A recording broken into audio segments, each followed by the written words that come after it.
The Illuminati situation is very long and complicated, so I'm going to be doing my best to explain it as quickly as humanly possible without leaving out any important details. Oh boy, here we go. It all starts a few years ago, when she had a falling out with the commentary community. Even back then, she had her fair share of controversies, such as beefing with a small YouTuber called Cruel World Happy Mind, which was basically just a situation where a small YouTuber thought that Illuminati copied her video and politely asked her to stop copying her if she was copying her and didn't make any definitive claims. So what does Blair do? She goes on to slander this person on a podcast, of course. One of the people she had a falling out with was Tommy C, who she had managerial access to the channel of, and decided to delete every video that she was a part of on his channel behind his back, even though he would have been willing to private them. It was an unsuccessful series that he simply wanted to be able to go back and watch because it was content that he made in the past. I guess what bothers me the most is to get to the point stuff. While it was not a successful project, I loved it. And it really bothers me that I'm never going to get to see those videos again. And we worked real hard, and I bought all the graphics, and they're not all gone, but anything related to Blair is gone. Some of them were privated, and I probably would have privated the other ones or just downloaded them all. As per Blair's request a couple months ago when she was going to sue Keemstar for saying she had an STD. So I cooperated and I privated the videos, but before she left, she deleted the private videos too. Illuminaughtii rebranded her entire style of content completely and went from making politically incorrect anti-SJW content to video essays. Her having a politically incorrect sense of humor obviously isn't a big deal, but keep it in the back of your mind because it's important later. Jump forward to just a couple months ago is the Legal Eagle situation. Legal Eagle's editor asked Illuminaughtii's editor for some editing advice. He didn't get the editing advice he was looking for and found it elsewhere. Illuminaughtii then uses this to accuse Legal Eagle of stealing her editing style. Her only evidence of this was a few screenshots of very generic editing that previous editors for Legal Eagle had been using for ages. She then got exposed by somebody named HBomberGuy for plagiarizing a part of a documentary word for word. When it comes to the actual Sad Milk situation and their initial statements, I'll keep it brief. Long story short, some former Sad Milk members released statements on Twitter essentially saying that Illuminaughtii had poor anger management and treated members poorly. As a result of the Legal Eagle situation, these statements ended up being in the spotlight, so Illuminaughtii decided to respond to this in a video. In her video titled Illuminaughtii Exposed, it starts out with a half-assed apology to Legal Eagle, where she kind of sort of apologizes. I have apologized privately to Legal Eagle, so to Legal Eagle, I just want to reiterate that I messed up, and I'm sorry for any stress this may have caused you, and of course to your team. And then denies HBomberGuy's accusations of plagiarism. Harris posted this video saying, I would define plagiarism as something a bit more specific. For example, copying someone else's documentary directly into your script. When you go to my sourcing page for this particular episode, you can also see that the documentary is listed as a source. She then goes on to talk about the Sad Milk stuff. She says that the Click is a bad person for saying the R slur 10 years ago in a Minecraft Let's Play non-derogatorily. His old videos, as he puts it, aged like milk. And as Click stated, those videos are 11 to 14 years old. I was actually unaware of those videos at the time of our friendship, but had I been aware of them, that friendship would have likely ended sooner. Illuminaughtii has also said the R slur way more recently, might I add. She then accuses the Click of saying the N-word and the F slur, and then says that he was actually enabling PDF files on Discord. There were some truly sinister things occurring in the Click's Discord that were brought to my attention. A situation involving pedophilia. In Click's Discord, there was a 19-year-old bragging about a 12-year-old that he was claiming to be involved with. Click and his team did not pursue any immediate action to ban, restrict, or report this individual. This was right off the heels of one of his admins sharing pornographic content to people that they knew were minors. He cultivated an environment that was a breeding ground for inappropriate behavior with minors to occur, and that's exactly what happened. He allowed this sexually explicit language to occur around minors. You as an adult need to do the right thing and actually pay attention to what goes down in your server or ensure a team will take action against inappropriate behavior. I truly regret ever being friends with you. She moves on to another ex-member of Sad Milk, Wonderstruck, and made accusations saying he wasn't willing to put in any work. No work had ever been completed. Although there was only a minuscule amount of work for Wonder to do, he didn't complete tasks that were assigned to him, and he failed to follow company protocol. Saying that he wasn't responsible with his dog and didn't care about his dog. His actions and inactions regarding the care of his dog James were a main cause of tension in the house. Not only did it seem like James was receiving inadequate care due to the lack of identification with a collar, lack of food, lack of toys, and more, but Wonder was unwilling to do his part as a pet owner. And then decided to blast out Wonderstruck's mental health struggles on full display for over 1 million people to see against his will. He had intention to and was taking action to arm himself to end his life. In a message directly with me, he explicitly told me that, quote, I was legit trying to get into my dad's gun cabinet to fucking kill myself. She ends the video off by fake crying for Oz Media, who she used to be friends with as well.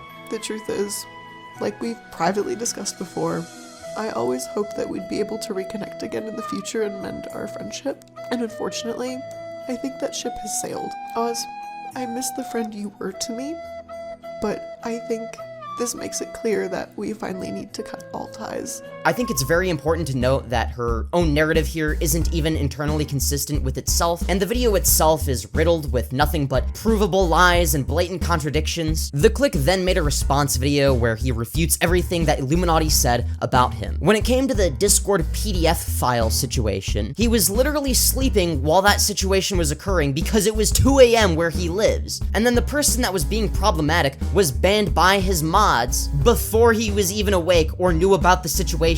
When it came to the whole N-word thing, he said the word nigglets, not the actual N-word. Not that I think it would matter if he did say the N-word, by the way. iilluminaughtii also tried using extremely obvious jokes as evidence against the Click. Now, if the Click's video wasn't bad enough, oh boy, you are in for a treat, because Wonderstruck's video is even worse. Wonderstruck guy was barely 19 and thought that iilluminaughtii was giving him a huge opportunity. iilluminaughtii basically just took advantage of this dude and disregarded him as soon as he was no longer seen as useful. It's also worth noting that he was going to become Blair's first tenant because she wanted to become a landlord, which would basically mean that Blair would have full control over his entire life, as she would be both his boss and his landlord. I was going to become Blair's tenant. Blair would have controlled every aspect of my life, be it transportation, income, and housing. He wanted to be as helpful as possible. While I was in their home, if I didn't know how to help, I would oftentimes clean their home. I wanted to help Blair with her recording space as she felt stressed in her little office. I wanted to buy us plants to liven the place up. I tried at every possible turn to earn my keep. And specifically didn't want to be a burden. I made every effort to not be a burden, as it is quite frankly one of my biggest fears in my entire life. But iilluminaughtii, I guess, refused to give him any work, even though he was literally asking her to. During this time, did Blair provide work to me as an editor? If this wasn't a case, did you ever witness me personally trying to assist Blair in anything else? Yeah, you weren't provided work for like a majority of the time that you were actually employed. He went above and beyond and did work she didn't even ask him to. You actively did try to assist her with her the candle shop that she was just starting up. Which she ended up getting mad over. She didn't like that, but you were actively trying to seek out and find work. For the last video project he worked on for her before getting fired, he was given a deadline extension due to his editing software corrupting, which he has no control over, but then he got fired before the deadline even occurred. He went as far as to fly back to Colorado last second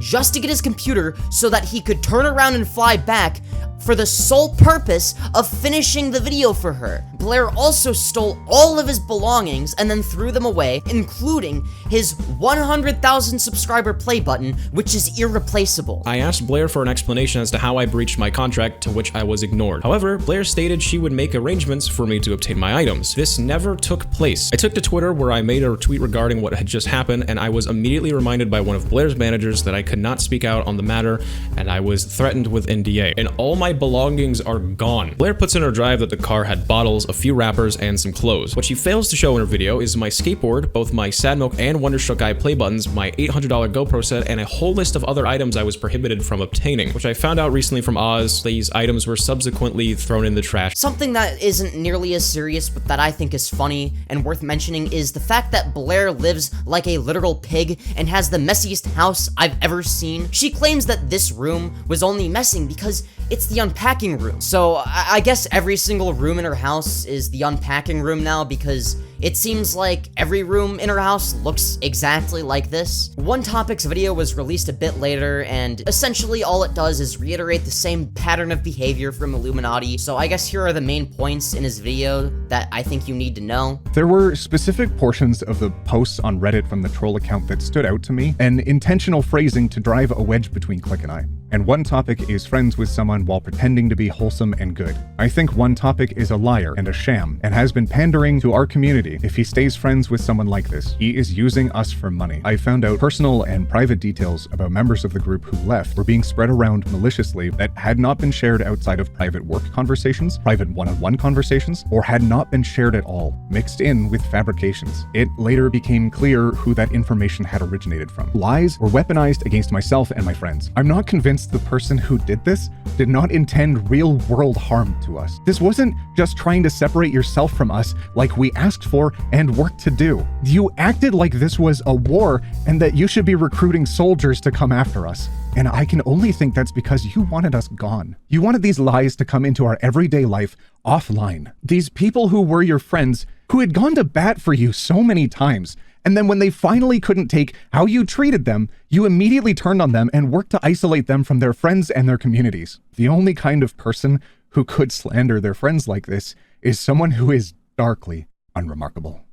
Something else I want to talk about is the fact that a YouTuber named Swoop uploaded a video essay about Illuminati. Nothing too special, right? There was a very specific part of the video that stood out from the rest, as Swoop had actually talked to Blair's ex-boyfriend and revealed that he had made these two videos about her over 4 years ago. Azathan, aka Illuminati's ex-boyfriend, talks about his personal experience with Illuminati in both videos. It's important to call out bullying, lying, doxing, and threats. Illuminati has engaged in all of these behaviors. Illuminati called my home phone to avoid a block that I have set up on my cell phone, to threaten me for possessing audio of her, and then posted on Twitter that she would be hiring a lawyer. Her recent actions have also included threats against my channel, intimidation through threats of malicious prosecution, false accusations of doxing, false accusations of felony activities. I would like to point out that she threatened me with legal action should I ever use this audio. In the second video, he leaks audio from calls he's had with her, in which Blair is acting, well, exactly how you'd expect her to. Makes sense to me. Where did I say still don't know anything? why you did that. After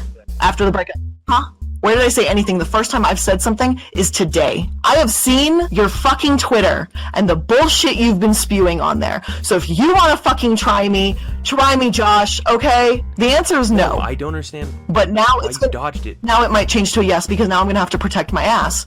Because you want to fucking come at me sideways. Also shut down the collaboration, which was something that was supposed to help us both. It just seemed... So it had nothing to do with the fact that I go, oh, I'm moving, I'm busy, I'm doing shit in it every single day. The only thing you had to ask me is, when are we collabing? When are we collabing? When are we collabing? And it's like, oh, you're treating me like a fan, Blair. And I'm like, well, perhaps, Josh, you should have stopped acting like one. Because God knows why, because you're bitter about a fucking breakup because your cash cow fucking left you. Like, fuck off, Josh.